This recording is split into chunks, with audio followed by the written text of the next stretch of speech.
Boleh aja ya. Oke, gimana ini? Tes. Baik, terima kasih teman-teman wartawan semuanya. Hari ini dengan Pradi ingin menyampaikan banyak hal terkait kasus Vina. Di sini sudah kami bersama-sama dengan seseorang yang luar biasa, bukan pengacara, tapi bekerja melebihi daripada pengacara ini, Kang Deddy. Terima kasih nih Kang Deddy, luar biasa nih Kang Deddy ini. Saya bilang kalau dulu ada kasusnya Jessica Wongso, kalau Kang Deddy ada pada waktu itu mungkin sudah banyak bisa dituntaskan dalam kasus ini, karena Kang Deddy ini bertindak sebagai seorang lawyer, ya, seperti ya, bukan lawyer, seperti lawyer, dan juga seperti private investigator yang luar biasa. Teman-teman semuanya, kita sudah mengikuti perkembangan kasus Vina sedemikian rupa. Di media terjadi debat yang luar biasa. Ada yang mendukung si A, ada yang mendukung si B, ada yang mendukung si C. Ada yang mengatakan ada pihak penyidik yang salah, ada yang mengatakan pihak terpidana yang salah. Pradi mengambil posisi tidak mencari siapa yang salah dan siapa yang benar, tapi posisi yang kita ambil adalah kita ingin menegakkan kebenaran. Itu posisi yang di Pradi. Itu sebabnya Pradi bekerjasama dengan Kang Deddy, dan di sini ada teman-teman saya, ada Pak Bendung, ya, ada Kang Yana, ada Pak Ruli Pengabdian dari Bandung, ada juga Pak Jutek ini yang selalu bekerja keras, ada Pak Duyanto, ada Bostam, ada Eli, ada Rilen, ada Owa Asidoni, ini ketua PBH Pradi Pusat, ya, Indonesia ini dia. Ada juga apa lagi? Ada Riri. Nah, ini Riri yang selalu pasti sudah sering kenal sama para wartawan semuanya. Jadi itulah yang posisi yang diambil oleh Pradi. Mengambil posisi untuk menegakkan kebenaran, karena kami kedatangan pada waktu itu, pada mulanya kami itu tidak involved dalam kasus ini karena ada beberapa pengacara yang sudah turun tangan. Tapi ketika keluarga daripada terpidana datang kepada kami melalui Kang Deddy, kami betul-betul sungguh-sungguh kaget dan luar biasa. Di mana akhirnya kami menemukan suatu, belum kesimpulan pada itu, tapi arahan lah, satu pendekatan yang saintifik kami lakukan. Kami punya keyakinan berdasarkan bukti-bukti yang disajikan kepada kami bahwa ternyata ada bahwa sebenarnya terpidana ini tidak layak dihukum. Kami tidak meyakini bahwa mereka itu bersalah dengan beberapa fakta hukum yang sudah ada. Dan sebelumnya teman-teman juga sudah melihat bahwa kasus ini berkembang dan ada dan menjadi sampai ke pengadilan dan sampai orang ini dihukum. Itu bermula dari kesaksian dari 3 orang, yaitu namanya satu Aib, kedua adalah Liga Abar, ketiga adalah Dede. 3 orang inilah yang memulai cerita ini. Kalau 3 orang ini tidak bercerita dan membuat kesaksian, nggak ada kasus ini. Kasus pembunuhan itu tidak akan ada. Ini dulu. Tanpa adanya cerita dari kasus yang tinggal 3 orang ini, tidak ada benang merahnya, tidak ada bukti-bukti, dan tidak ada cerita tentang adanya pembunuhan daripada almarhum Eki dan Vina. 3 orang ini kan bercerita tentang semua adanya pelemparan, pengejaran, adanya bambu dan sebagainya, termasuk adanya samurai, batu yang dilempar dan sebagainya. Nah, kita sudah tahu dari 3 orang ini Liga Akbar sudah mencabut keterangannya dan menyatakan sebenarnya cerita itu tidak benar. Gitu ya. Betul. Hari ini kita mendapatkan bukti yang luar biasa melalui Kang Deddy. Keluarga dari Dede menghubungi Kang Deddy. Kita kedatangan di sini yaitu Dede.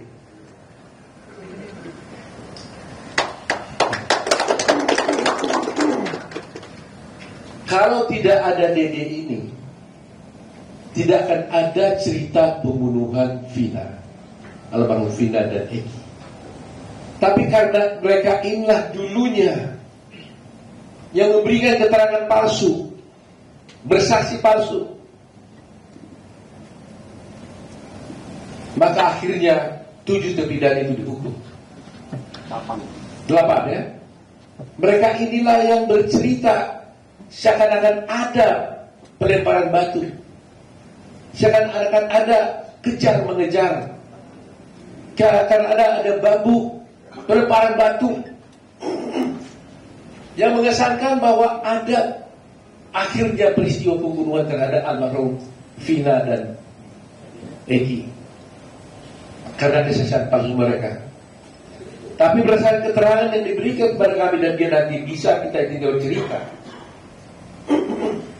bahwa dia ternyata melakukan perbuatan itu karena terjebak sama Aib. Di mana Aib mengajak dia ke kantor polisi yang tadinya dia tidak tahu tujuannya apa. Sampai ke kantor polisi, ternyata dia disuruh memberikan keterangan palsu. Dia diarahkan oleh Aib bersama-sama Rudiana. Nanti kita dengar keterangan sendiri. Untuk menceritakan suatu peristiwa yang dia sendiri tidak tahu dan tidak pernah ada.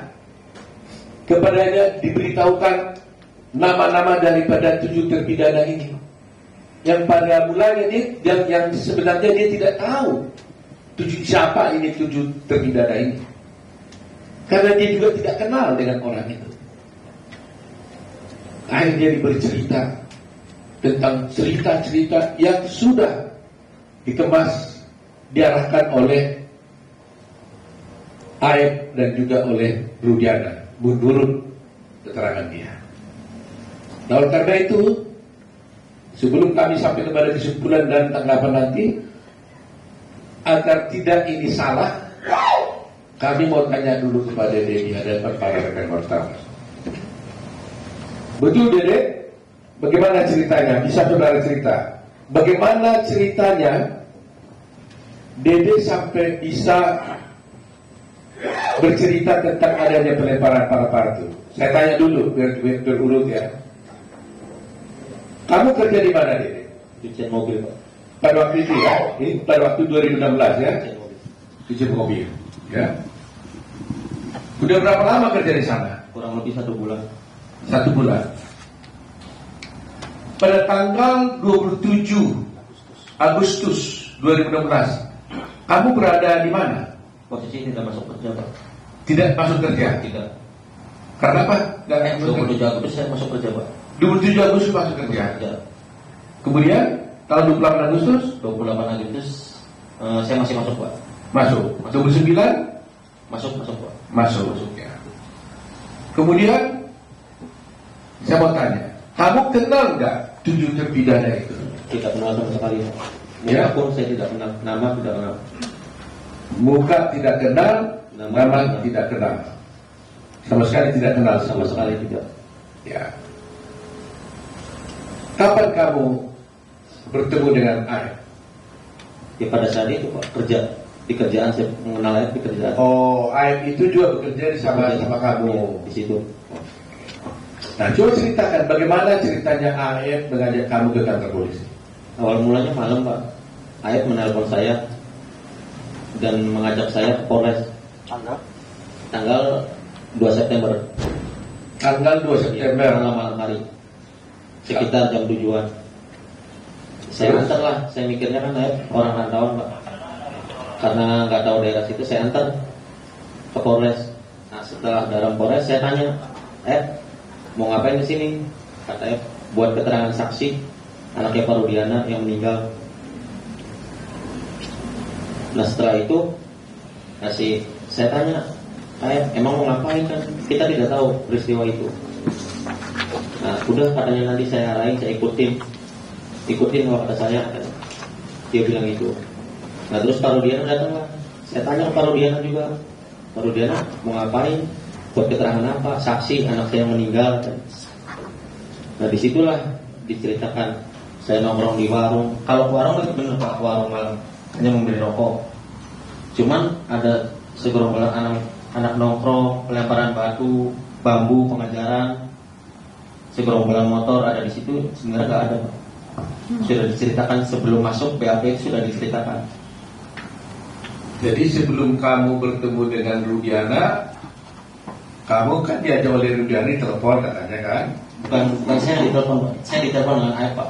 Ditelepon oleh Aep. Kamu diajak ke kantor polisi. Iya. Waktu kamu diajak ke kantor polisi, kamu tahu tujuannya itu apa? Belum tahu Pak. Saya nanyanya pas sudah masuk Polres Pak. Di dalam. Apa katanya waktu kamu diajak ke kantor polisi? Ya saya tanya pas di dalam, mau ngapain sih? Buat jadi saksi anaknya Pak Rudiana. Enggak, sebelum. Oh saya nggak pernah nanya Pak. Cuma nggak nanya Pak. Oh dia nggak ada. Oh kalau antar saya ke kantor polisi gitu. Ya. Oke, setelah kantor polisi, apa yang terjadi? Ya saya tanya, buat mau ngapain di sini? Buat keterangan saksi kan? Saksi siapa? Pak Rudiana yang anaknya meninggal. Oh itu kata Aep. Iya. Nah kemudian kamu bertemu dengan Rudiana di mana? Di situ juga? Di situ juga. Saya tahu Rudiana pun saat di situ. Oh kamu kenal Rudiana saat di situ? Saat di situ. Waktu dia pakai baju apa dia? Baju preman atau baju preman sih Pak? Baju biasa. Baju polisi. Apa? Dikenalkan sama Aep siapa ini gitu? Iya, dikenalkan sama Aep. Ini Pak Rudiana katanya. Nah, dikasih tahu ini Pak Rudiana, ini Pak Rudiana. Apa lagi? Bapaknya Eki. Diberitahu nggak dia polisi? Diberitahu dia polisi. Ini polisi. Gitu. Polisi. Jabatannya diberitahu pada waktu itu. Diberitahu intel narkoba katanya. Oh intel narkoba katanya. Diberitahu gitu ya. Diberitahu. Nah lantas apa kata Aep kepada kamu? Ya saya bilang ke Pak Rudiana juga pada situ. Pak, buat jadi saksi apa? Anak saya meninggal katanya. Nah, sedangkan saya tidak tahu kejadian itu. Dan saya pun tidak kenal nama-nama dan muka dan peristiwa itu emang tidak tahu sama sekali Pak. Nah terus apa kata Rudiana? Kata Aep Rudiana, dia bilang Pak, ya udah ntar saya kasih tahu katanya.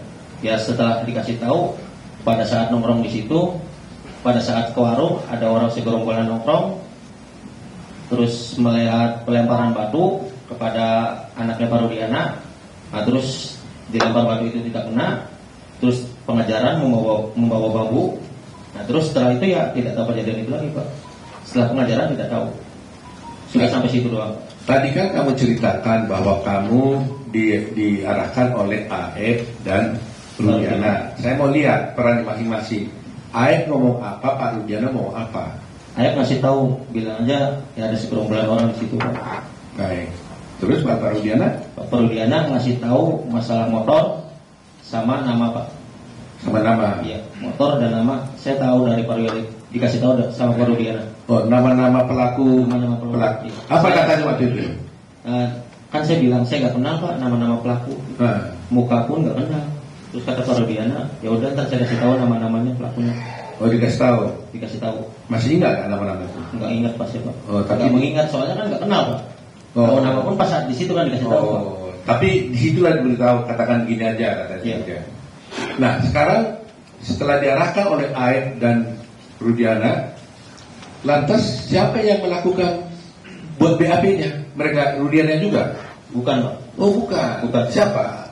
Ya penyidik di situ Pak. Oh penyidik. Di situ. Jadi kamu diarahkan oleh Aep dan Rudiana dulu, ya. Setelah itu baru di BAP oleh penyidik yang lain. Ya. Oh. Jadi penyidik yang lain ini nggak pernah mengarahkan kamu lagi dong? Nggak pernah Pak. Yang mengarahkan justru di si Rudiana dan di lainnya gitu. Sebelum masuk itu Pak. Ya karena memang selalu terjadi begitu kan, yang mengukuli dengan yang menyidik kan selalu beda. Supaya yang menyidik, kalau upaya menyidik ditanya pernah kamu dipukuli penyidik, pasti nggak pernah mengukuli, tapi dipukuli dulu sebelum jadi luar. Kira-kira begitu cerita-cerita film yang kita nonton lah gitu ya.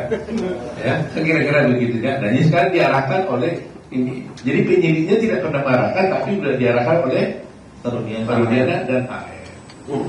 Begitu ya. Nah, kemudian setelah itu terjadi di BAP. BAP seperti biasa Pak, ditanya Aja ya, ditanya. Kau ceritakan seperti yang diarahkan itu. seperti yang diarahkan sebelum masuk. Ya.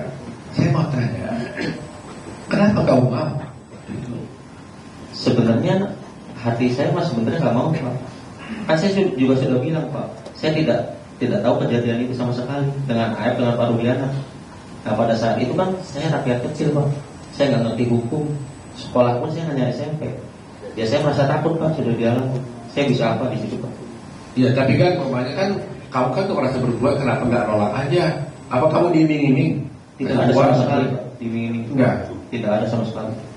Tapi kok kan orang bertanya, kok semudah itu kamu langsung diajak, ya ini langsung kamu mau gitu? Kenapa? Maunya pun kan karena tidak tahu bahwa mau ke situ kan diberi buat kesaksian anaknya Pak Rudiana Pak. Mungkin kalau saya tahu, ayah ngasih tahu sebelum masuk Polres saya nggak mau Pak. Ya tapi setelah di dalam Polres, terus kenapa jadi kamu mau? Karena takut Pak. Takut sama siapa? Ya takut karena sudah di dalam Polres itu Pak. Loh kenapa? Kalau di dalam Polres kenapa banyak? Ya karena saya nggak ngerti hukum Pak. Loh iya, karena Polres apa? Ada kamu dipukul nggak? Enggak sih Pak. Apa karena Pak Rudiana polisi gitu? Nah iya bisa jadi Pak. Macam bisa jadi, ya benarnya gimana? Ya emang karena polisi Pak saya takut. Jadi berarti kamu merasa takut, Iya merasa takut. karena sudah berada di kantor polisi, Iya. karena kamu diminta oleh Pak Rudiana yang ke polisi, Iya. kamu ikutin aja. Iya. Nah waktu itu kamu tahu lah akibatnya itu waktu itu ya? Saya tahu Pak akibatnya. Pasti tahu saya. Ya setelah di BAP pun kan saya ngomong ke ayah Pak. Ya. Saya bilang kenapa membuat kesaksian seperti ini kata saya. Kan bakal berat ke depannya. Udah katanya saya kesal sama terpidana itu Pak. Kata ayah. Iya. Kenapa? Karena pernah dipukuli Pak. Oh, si ayah cerita bahwa dia pernah dipukuli oleh Warga sekitar di situ Pak. oh, ayah merasa apa? Dipukuli Dipukuli oleh warga situ, bukan oleh terpidana. Iya ada terpidananya. Ada terpidana. Iya. Jadi merasa kesal ya, Merasa kesal. sehingga diarahkan. Gitu. Ya dendam. Nah, kamu diperiksa itu di mana? Di Polres mana itu? Polres Cirebon. Polres Cirebon. Nah, setelah di Polres Cirebon, apakah kamu pernah juga diperiksa di Polda? Tidak pernah sama sekali 2016 Pak. Hah? Tidak pernah. Tidak pernah. Tetapi di sini kita lihat ada berita acara kamu juga ada di Polda. Jadi di sini ada wartawan, kita lihat ya. Ini ada berita acara di sini di Polres dan juga ada acara berita acara di Polda. Tapi dia merasa kamu tak pernah tanda berita acara yang di Polda tidak pernah Pak. 2016 saya tidak pernah. di Polda kamu tidak pernah tanda tangan berita acara di Polda. Di BAP pun tidak pernah Pak. Kesana pun tidak pernah.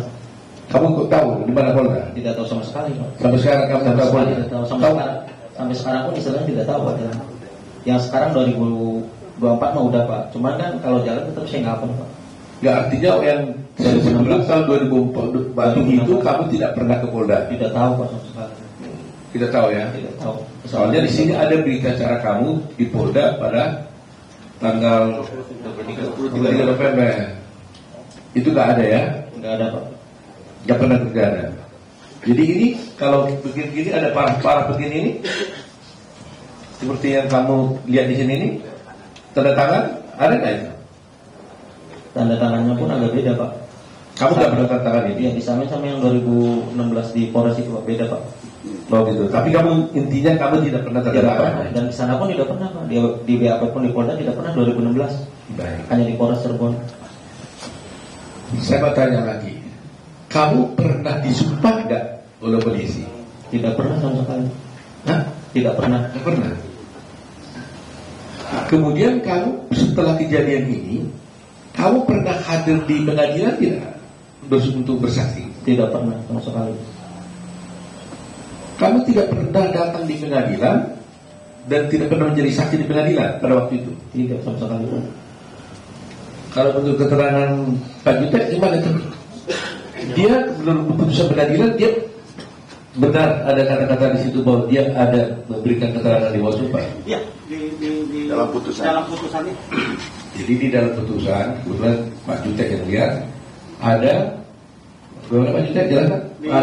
Ada Memberikan keterangan di bawah sumpah. bahwa DD ini memberikan keterangan di bawah sumpah. Ya. Ada dalam putusan. Ada dalam putusan. Padahal dia sendiri tidak pernah datang di pengadilan dan tidak pernah memberikan keterangan apalagi di bawah sumpah.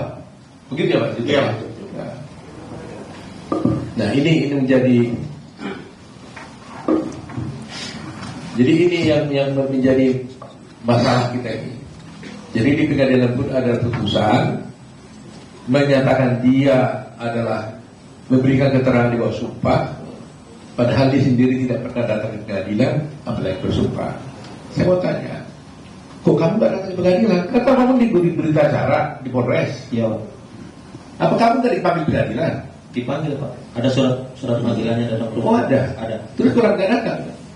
Nggak datang Pak karena takut. Cuma saya nanya Pak, pas surat datang, saya nanya ke Pak Rudiana, Pak ini gimana? Ada surat panggilan dari pengadilan.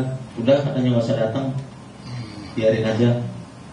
Jadi ada panggilan dari pengadilan Ada. kepada kamu untuk melakukan tugasmu sebagai warga negara bersaksi di pengadilan, tapi kamu dilarang oleh, Dilarang oleh Pak Rudiana.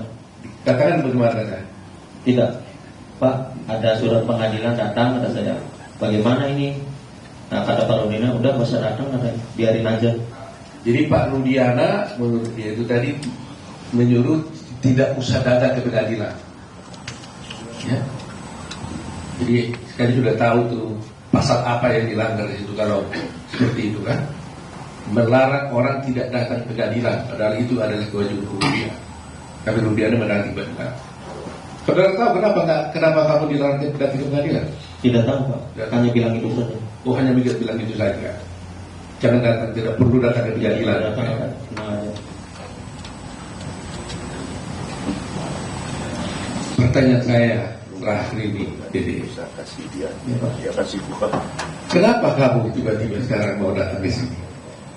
Karena saya mikir merasa bersalah, Pak. Ya selama 8 tahun pun sebenarnya saya mau jujur, Pak. Mau mengungkap ini sebenarnya, Pak. Cuman saya bingung, Pak. Mau mengungkap ke siapa, Pak? Pendamping pun saya nggak punya. Sebenarnya selama 8 tahun saya merasa bersalah, Pak. Bayangin, Pak, saya hidup enak di sini, Pak. Bisa kerja, bisa nikah, istilahnya, Pak. Sama anak istri bisa bahagia. Sedangkan dia di penjara seumur hidup, Pak. Saya merasa berdosa selama 8 tahun. Merasa, Pak. Nah, saya putuskan kemarin, Pak. Seminggu sebelum saya bertemu Kang Deddy, saya putuskan benar-benar, Pak. Setekad saya harus bulat, saya harus menerima resikonya. Apapun resikonya, entah ada hukuman buat saya terima, Pak. Siapa yang menghubungi kamu datang ke Pak Dede? Inisiatif kamu sendiri atau apa? Inisiatif saya sendiri, Pak. Tapi rundingan sama keluarga, Pak. Teteh dulu. Oh, jadi setelah lihat viral-viral begini, kamu rundingan sama keluarga? Rundingan sama keluarga. Apa? Gimana rundingan? Ya, Boleh cerita? Teteh, Pak, sebelum sebulan setengah viral itu, Pak, Teteh pernah bilang, Pak, Dek, apa datang aja ke Pak Dedita? Kata saya bilang, nanti aja lah, karena saya belum siap, Pak. Masih takut dan bingung kehilangan pekerjaan, Pak. Nah, terus setelah dorong keluarga dorong terus, nah seminggu sebelum ke Pak Deddy, nah, tekad saya bulatin, fisik saya kuatin. Saya bilang malam itu juga jam 11, saya bilang udah kontak Pak Deddy di Instagram. Cuman tidak direspon, Pak. Terus? Baru saya ke TikTok Ferry. Terus? Ke TikTok Ferry, Teteh tuh suruh ke TikTok Ferry, terus direspon, alhamdulillah, Pak. Jadi teman-teman wartawan sudah lihat di sini. Yang menghubungi Kang Deddy ini adalah dia. Kita tidak mencari-cari, tidak menemukan Deddy. Deddy sendiri yang berunding dengan keluarganya merasa bersalah dan akhirnya datang menemui Kang Deddy. Dan Kang Deddy membawa ke sini. Pokoknya saya tegaskan, intinya saya keluar itu bukan dicari dengan Pak Deddy, bukan ada yang dari luar menyuruh saya. Karena ini inisiatif saya sendiri, merasa bersalah. Dan keluarga, ada dorongan dari keluarga, udah. Selebihnya nggak ada lagi. Dede, Ya, Pak. Kamu kan tadi mengaku sudah bersalah melakukan memberikan keterangan palsu dulu atas arahan daripada AF dan juga Rudiana. Ya, kita juga pernah melaporkan kamu juga. Ya, Pak. Iya kan? Tapi sekarang kamu datang mengaku bersalah. Kamu tahu risikonya ini? Kamu Tahu, Pak. Sangat tahu resikonya. kamu tahu bahwa kamu bisa dipenjara gara-gara pengakuanmu sekarang ini? Tahu, Pak. Saya siap resikonya, Pak.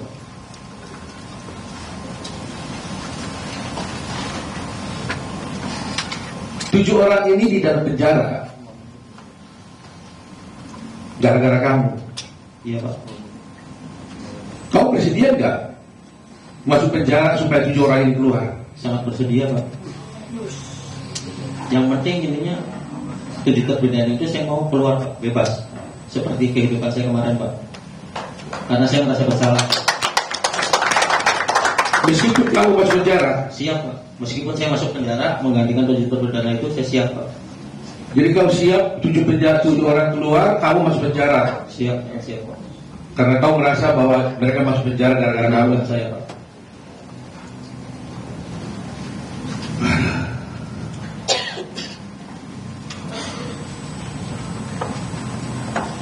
Terima kasih ya, Dede ya. Sama-sama. Walaupun kamu ini sudah berbuat salah, tapi Tuhan menolong bahwa kamu bisa dibuka hati pikiranmu untuk menegakkan kebenaran. Kalau kamu tidak bisa datang di sini, bayangkan mereka itu akan ada di sana seumur hidup. Seumur hidup. Semula keluarganya bukan teraniaya semua. Dan keadilan menjadi tidak tercapai. Republik menjadi hancur. Tapi dengan keberanianmu ini, meskipun kau bersalah, ya saya harap di dalam hukum sebenarnya, Dede, saya bisa jelaskan sedikit. Belum tentu juga kau bisa harus dihukum, walaupun kau bersalah. Karena di dalam hukum itu, Dede, ada juga namanya alasan pemaaf, ada alasan pembenar, ya. Ada alasan penghapus untuk pidana dan sebagainya. Mudah-mudahan hakim nanti, kalau kamu harus diproses, ya, karena hukum ini kan ada yang formal. Formalnya kamu bersalah memberikan kesaksian palsu di pengadilan, akhirnya orang dihukum, akhirnya dihukum sampai seumur hidup. Apakah nanti pemanya dengan pengakuanmu itu mereka jadi bebas, kau tetap harus diproses pidana? Saya tidak bisa katakan apa-apa, tergantung kepada kepolisian dan juga pada pengadilan apakah memberikan hukuman pada kamu. Tetapi karena keberanian untuk berbuat baik, untuk bertobat, menyatakan kebenaran, kami tetap dari kerajaan akan bela kamu. Supaya jangan ada yang takut untuk bertindak menyatakan yang benar. Jangan ada yang takut.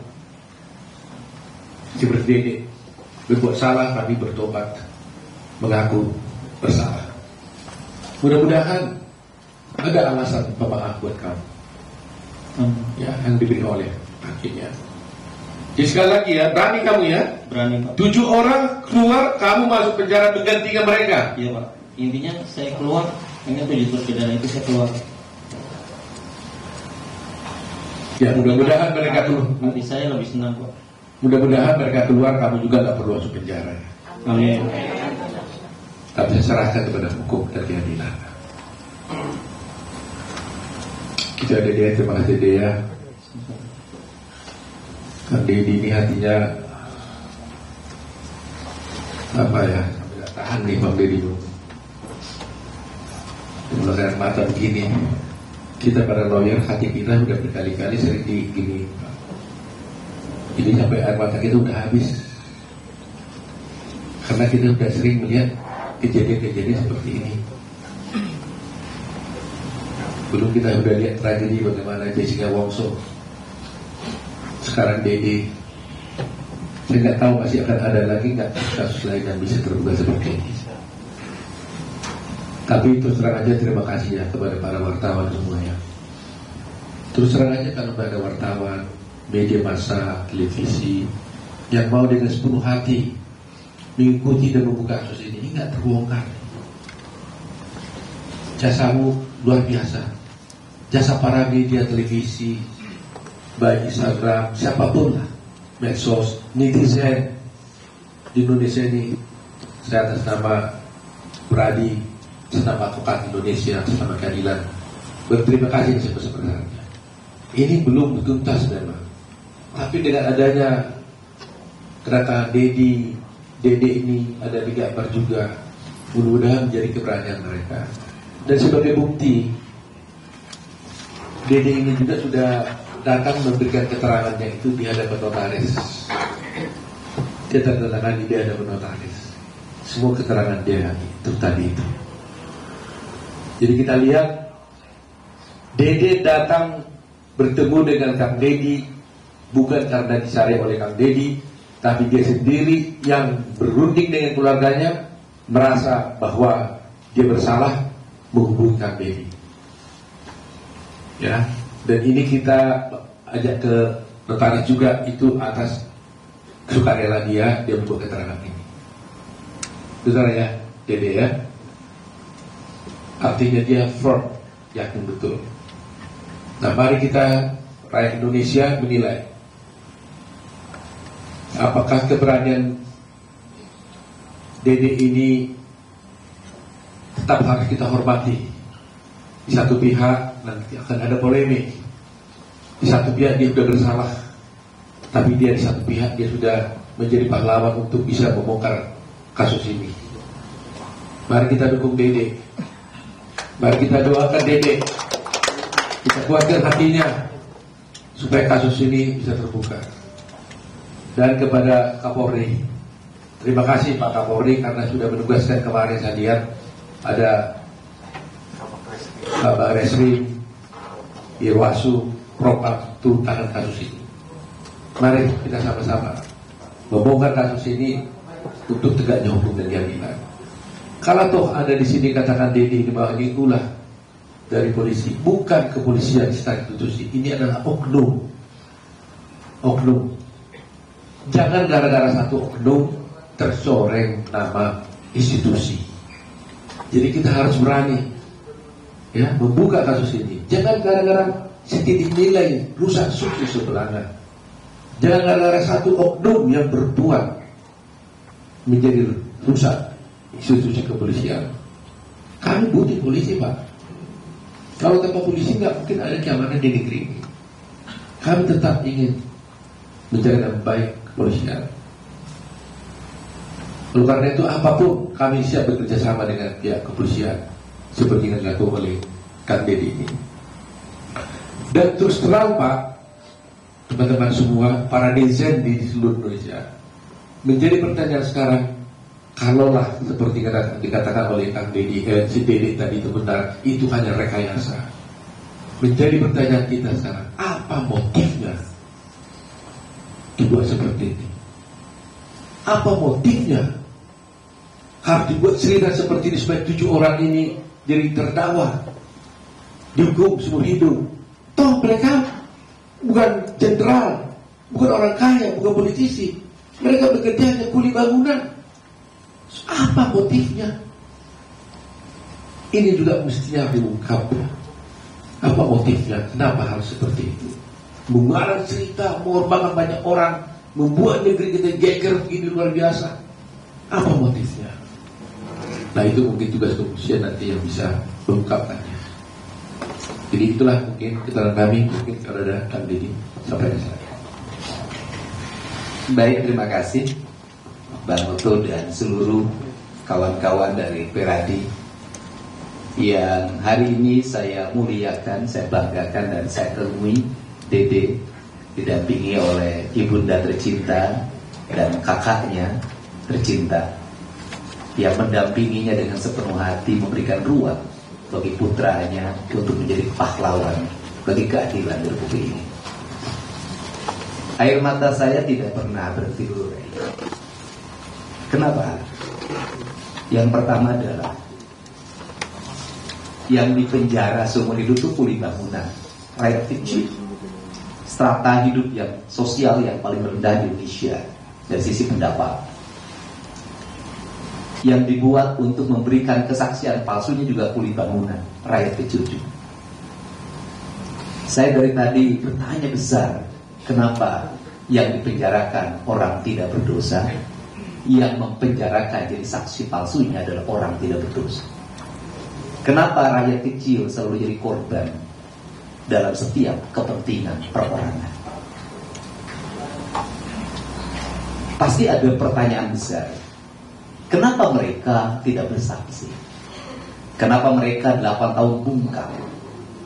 Problemnya itu hanya 2 setelah saya telusuri.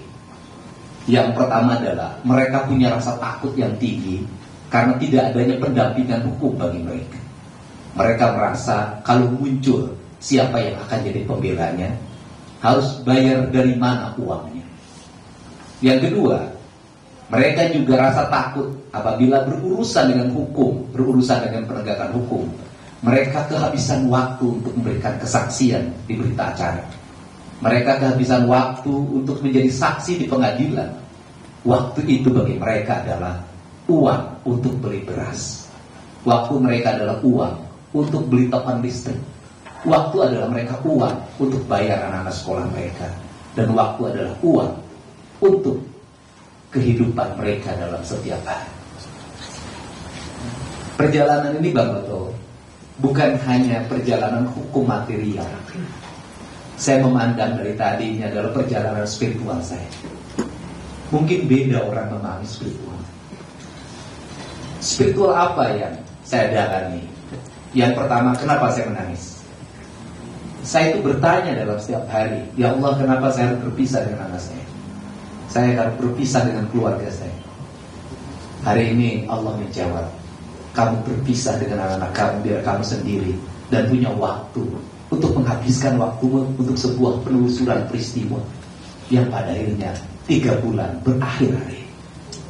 Mungkin kalau hari ini saya duduk dalam sebuah keluarga, tiap hari pergi ke mall, jalan-jalan, saya tidak akan menemukan kasus dan saya tidak akan turun. Saya menikmati hidup dalam sebuah keluarga. Yang kedua, kasus ini adalah peristiwa seorang ibu. Saya orang yang sangat mencintai ibu saya, dan ibu saya selalu hadir dalam kehidupan saya. Sehingga saya memahami betul bahwa seorang ibu memiliki rasa yang sangat kuat. Hatinya menembus langit yang tidak bisa dihalangi oleh siapapun. Maka investigasi kalau dikatakan, atau wawancara yang saya lakukan, atau penelusuran yang saya lakukan, saya selalu menjumpai ibunya. Saya menjumpai ibunya Eka. Saya menjumpai kakaknya Supri yang itu juga pengganti ibunya. Saya menjumpai ibunya Peggy. Saya yakin betul bahwa kemurnian hati seorang ibu itu akan membukakan pintu langit kesadaran manusia. Dari ucapan-ucapan ibu, dari tangisan-tangisan ibu, dari doa-doa ibu dan dari air mata ibu, akhirnya tergerak ibu yang jadi kakaknya dan ibu yang menjadi ibunya Dede. Lahirlah sebuah motivasi di mana Dede harus berkata jujur. Dan hari ini Dede berkata jujur. Saya di Republik ini baru mendengar sekali ucapan seorang manusia yang patriotik, tidak berpendidikan tinggi, hanya kuli bangunan, tidak pernah mengikuti pendidikan-pendidikan nasionalisme seperti para pejabat seperti saya. Tapi dia berkata bahwa saya mau dipenjara menggantikan mereka karena saya telah bersalah mempenjarakan mereka. Biarkan mereka bebas dan saya masuk dalam penjara itu. Sebentar lagi kita akan ada upacara 17 Agustus. Dia adalah pahlawan di era ini. Dia adalah patriotik di era ini. Dan dia adalah kesatria di era ini. Untuk itu kepada para kesatria. Kita harus merasa malu ada kesatria yang sebenarnya. Kemudian yang berikutnya bagi saya pribadi, Bang Oto, dalam seminggu ini adalah seminggu derita sebenarnya dalam penelusuran kasus ini. Karena saya mendapat bulian yang luar biasa, mendapat tuduhan suap beragam. Pada niat saya cuma satu, saya ingin kasus ini tidak melebar kemana-mana, tidak menuduh orang yang tidak bersalah, tidak membawa nama siapapun yang tidak ada kaitannya tujuan saya. Tetapi karena halusinasi, imajinasi, cocok logi, membakar pikiran orang di media sosial sehingga menjadi kemana-mana. Dan rupanya air mata saya ketika malam itu terjawab hari ini. Seluruh bulian itu dijawab dengan datangnya Dede. Dan bagi saya kedatangan Dede adalah pelipur lara hidup saya dan membuat hidup saya bahagia dan berarti pada hari. Kemudian yang berikutnya banyak yang mengaitkan ini dengan dunia politik. Saya katakan berulang-ulang di depan Pak Yutek, saya katakan penelusuran saya terhadap kasus Eki dan Tina dan terpenjaranya 7 orang dengan hukuman penjara seumur hidup bagi saya jauh lebih berharga dibanding dengan hanya urusan politik. Karena ini jauh lebih berharga, ini lebih memiliki nilai kemanusiaan. Dan saya cuma satu dalam hidup saya, ingin punya catatan. Saya memang bukan pengacara, saya bukan jurnalis, saya bukan alat penegak hukum, tapi saya ingin punya catatan bahwa dulu pernah ada orang yang terbebas dari penjara seumur hidup, dari tayangan channel YouTube yang saya kelola. Dan itu bagi saya adalah perjalanan indah dalam hidup ini. Untuk itu saya mengucapkan terima kasih pada keluarga besar Peradi, pada para netizen di seluruh Indonesia dan di luar negeri, kemudian keluarga para terpidana yang mau sabar, kemudian juga keluarga Sakatata yang hari ini akan memasuki PK, kita doakan juga PK-nya dikabulkan, dan pada media yang hari ini terus kritis dan bersikap objektif agar keadilan negeri ini terungkap. Dan saya mengucapkan terima kasih buat Pak Kapolri, buat Pak Kabar Eskrim, buat Kapolda Jabar, buat Direskrim Polda Jabar atas berbagai atensi dan keterbukaannya, sehingga kebenaran dari kasus terbunuhnya Eki dan Pina itu sebentar lagi akan terbuka dan berakhir cerita. Saya ucapkan terima kasih buat Pak Joko Widodo, Presiden Republik Indonesia, dan buat Pak Prabowo Subianto yang menjadi spirit dalam kehidupan saya dengan sebuah kalimat yang selalu terngiang dalam pikiran saya. Bantulah banyak orang apabila kamu mampu membantunya. Apabila tidak bisa membantu banyak orang, bantulah sedikit orang. Apabila tidak mampu membantu sedikit orang, bantulah satu orang. Apabila tidak mampu membantu satu orang, jangan bikin susah orang. Semoga keberadaan saya tidak membuat orang susah. Terakhir, penekanan saya adalah negara ke depan harus melindungi kesejahteraan publik. Karena dari rakyat yang tidak sejahtera itu membuat mereka tidak bisa berkata objektif. Untuk itu, apa sih yang mereka gelisahkan ketika ada sebuah kasus? Takut kehilangan pekerjaan, takut anak-anaknya tidak sekolah, takut tidak kebeli beras. Ketika kita tampil untuk menjamin berasnya, menjamin ongkosnya, menjamin kehidupan anak-anaknya, mereka pada akhirnya akan bicara yang sebenarnya. Itulah bedanya rakyat kecil dengan kita yang besar. Kalau yang besar sudah cukup, juga tetapi tidak jujur. Itu saja. Saya ucapkan terima kasih untuk semuanya. Semoga peristiwa ini adalah menjadi peristiwa catatan penting dalam hidup kita dan sejarah hukum Indonesia. Semoga peristiwa Pina dan Eki dan terpidana 8 orang tanpa kesalahan yang memadai itu adalah peristiwa yang terakhir dalam kehidupan hukum Indonesia. Saya ucapkan terima kasih. Terima kasih Kang Deddy. Ada teman yang mau sampaikan? Cukup.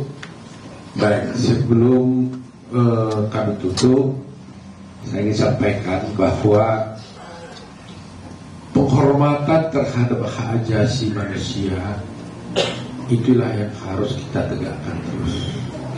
Karena penghormatan terhadap hak asasi ini, air-air ini mulai lekat, mulai hilang dari hati dan pikiran kita. Sehingga kita tidak lagi menghormati kebebasan orang lain.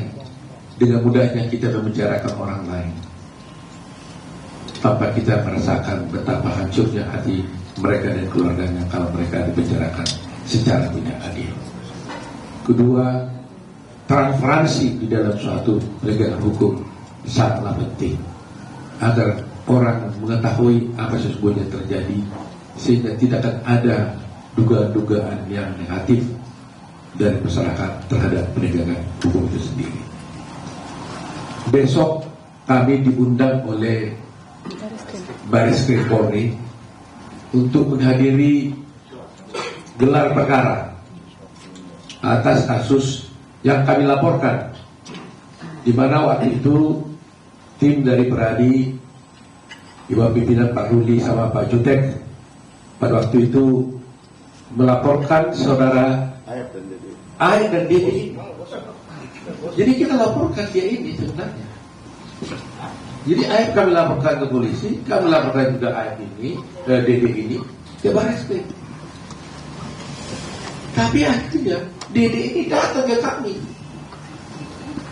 Ini luar biasa. Dia kami laporkan karena kami duga melakukan kesaksian palsu, seperti yang kita sudah lihat tadi. Dia datang mengatakan, nah, memang saya bersaksi palsu, mengakui. Kalau bukan Tuhan yang membuka pintu hatinya, tidak mungkin. Pasti Tuhan yang membuka. Dan siap dihukum. Dan siap dulu. 7 orang keluar. Asal 7 orang ini keluar, biar saya masuk penjara menggantikan mereka. Itu kata. Tidak ada keberanian orang seperti ini sekarang. Tidak ada. Zaman sekarang ini seperti ini. Biasanya langsung kabur, takut. Dia berani mengambil risiko itu. Luar biasa. Ini luar biasa. Jadi itulah. Jadi mudah-mudahan kami tunggu nih. Aib, di mana kau sayang? Aib sayang, kembalilah ke jalan yang benar. Kang Deddy sudah bertemu ayahnya. Ya, mudah-mudahan Aib datang. Nggak apa-apa Aib, jangan korbankan anak manusia. Tegakkan hukum. Deddy ada contoh dari sini. Toh tidak ada apa-apa. Ya, datanglah Aib, ceritakan yang sebenarnya. Dan kepada Pak Rudiana, kami juga minta waktunya tiba untuk juga katakan yang sebenarnya. Katakanlah yang sebenarnya. Belum terlambat. Belum terlambat. Itu harapan kami. Jadi mudah-mudahan besok jam berapa kita? Jam 11. Jadi aneh kan? Kami laporkan Aib, kami laporkan Dede. Dede datang, dan malah datang, dan besok gelar perkara. Nah bagaimana mau gelar perkara? Ya besok terpaksa kita bawa lah Dede ini. Bersedia nggak Dede besok ke Mabes Polri? Siap. Hah? Melaporkan langsung menyatakannya? Siap. Kita laporkan dia nggak perlu dipanggil, langsung datang sendiri sekarang. Ya, jadi kita lihat besok bagaimana babak berikutnya. Mudah-mudahan semua pihak ini terbuka, jangan lagi ada yang mencoba menghalang-halangi. Ya, kalau selama ini berdebat-debat, ada yang bela A, ada bela B, sekarang sudah terbuka. Jangan lagi lah. Jangan ada dusta di antara kita. Baru seminggu yang lalu saya berkata di suatu media tentang apa kata-kata seorang pujangga tinggal Gibran, dan hari ini mulai terbukti.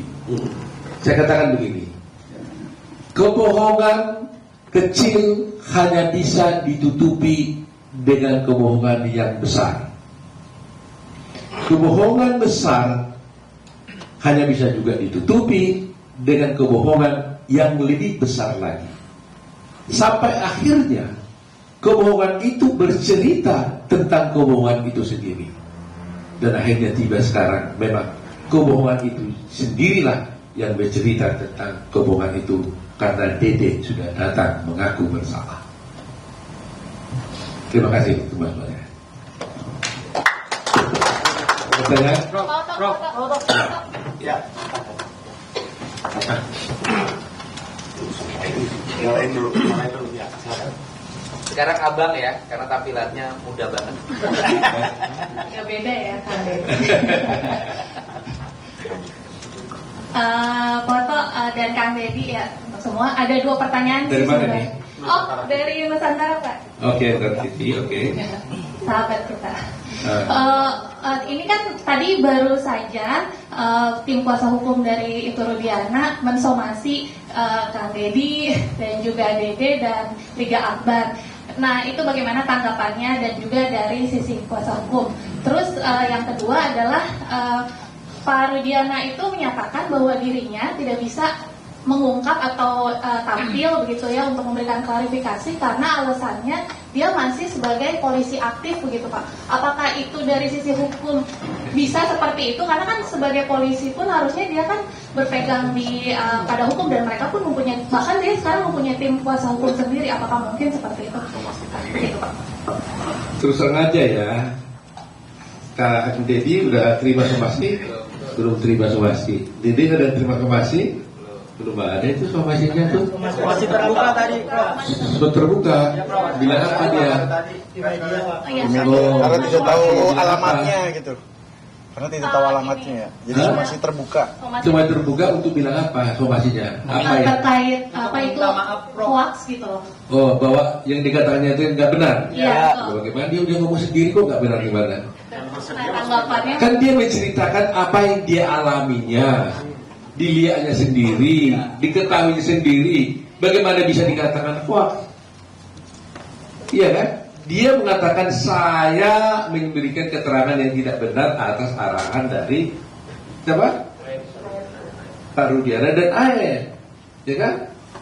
Pak Deddy ini justru harus juga yang pahlawan mau mengumumkan kebenaran kok jadi disomasi. Salah Kang Deddy apa?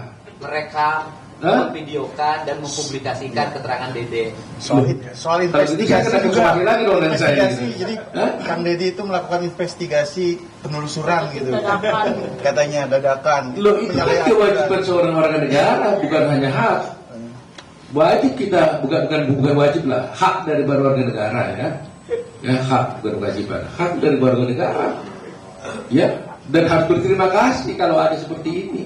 Kecuali investigasinya itu melanggar hukum, kan tidak ada pelanggaran hukum. Kang sudah tadi katakan Dede datang menghubungi Kang Deddy. Ah, di sini ibu tanya, betul ya Bu ya? Ya. Ini kakaknya yang Ini datang ke kakaknya rumah saya. datang ke rumah Kang Deddy kan, minta tolong pada Deddy supaya ini dibantu menjelaskan, gitu ya? Terus apa yang salah? Yang kuasa hukumnya siapa yang mensomasi?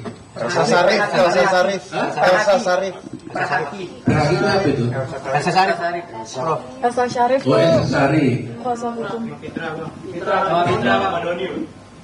Ya saya pikir supaya jangan salah kami tunggu dulu lah ya.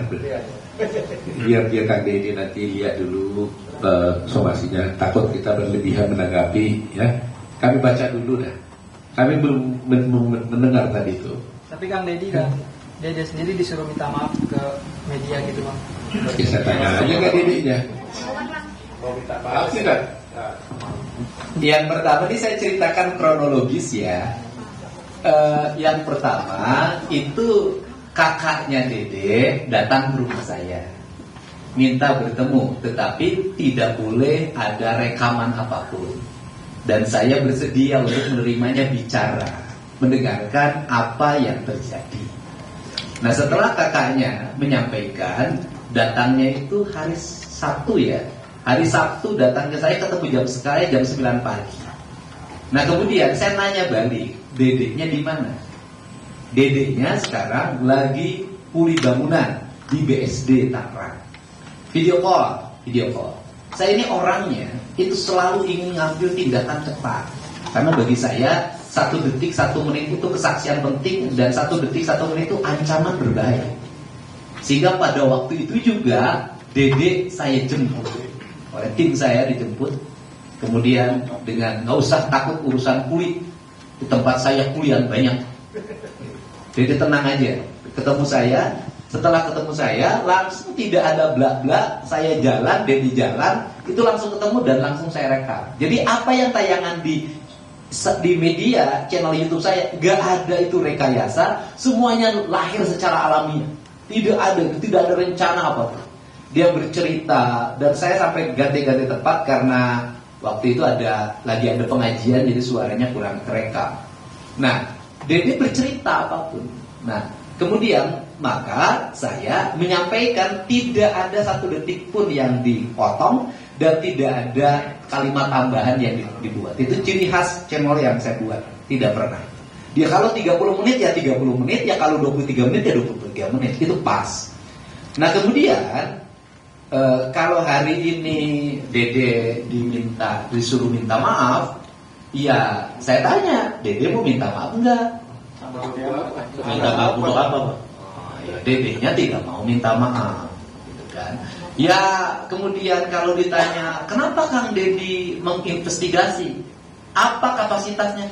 Saya sih jujur aja nggak menginvestigasi, itu nggak ada niat investigasi. Saya hanya ingin mengetahui ini teh apa sih sebenarnya yang terjadi. Sebenarnya kalau kita mau bicara jujur, yang harus diinvestigasi, yang harus disomasi itu yang kesurupan. Karena itu yang kesurupan harus disomasi sebenarnya. Kenapa Anda harus kesurupan? Kan gitu. Dan kemudian karena yang pertama itu kan bahwa peristiwa ini pembunuhan kan dari kesurupan. Peristiwa ini dianggap pembunuhan itu kan dari kesurupan sampai menyebut nama Egi dan diperkosa, katanya ditunjukin ini diperkosa, terus kemungkinan ya katanya ada 11. Pertanyaannya kenapa yang kesurupan nggak di BAP? Kemudian itu yang isi kesurupannya kenapa nggak dihadirkan untuk di BAP?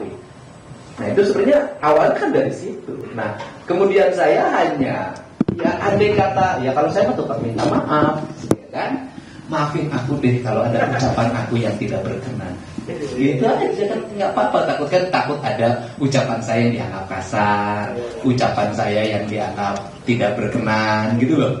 Ya, itu aja, saya kan itu saja. Nah tetapi kalau minta maaf karena menayangkan ini, ya tanya aja yang saya kan hanya merekam kata Dede. Lebih baik saya minta maaf kepada narapidana dan keluarganya.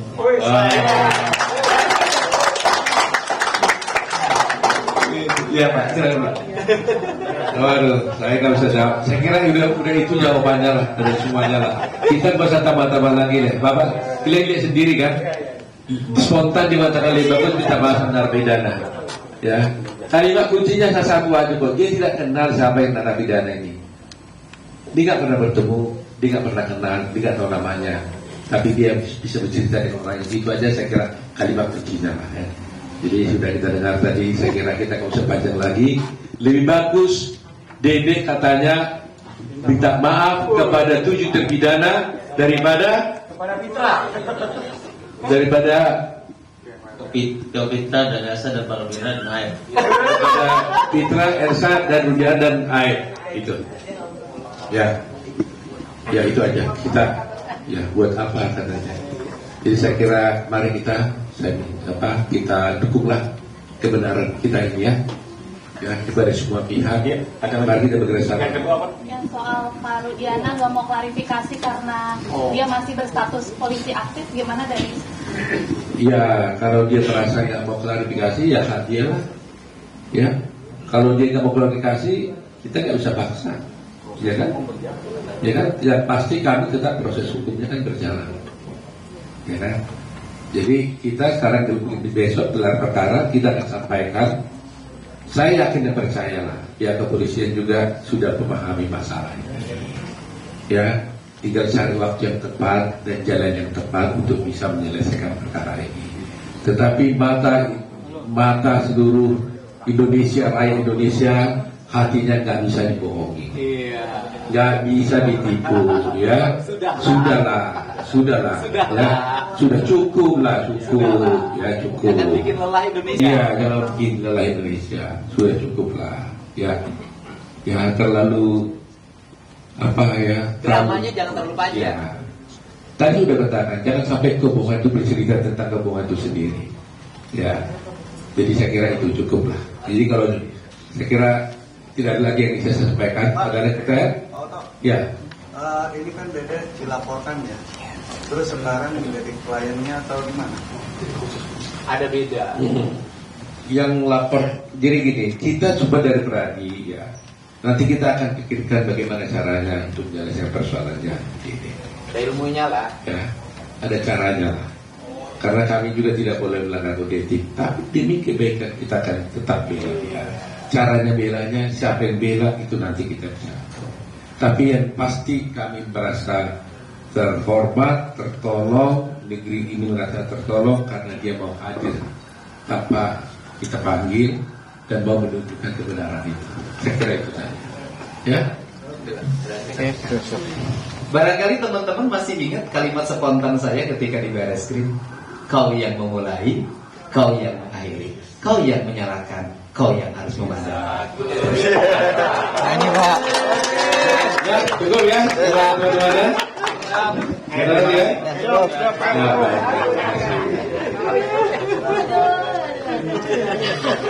Ada lagi.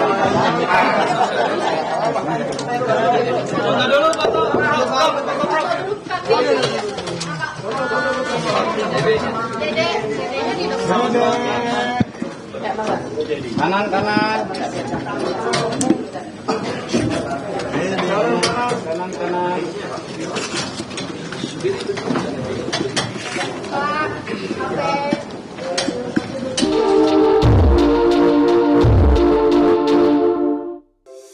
Di antara banyak sumber informasi, kami layak dipercaya. Karena kami menggali lebih dalam,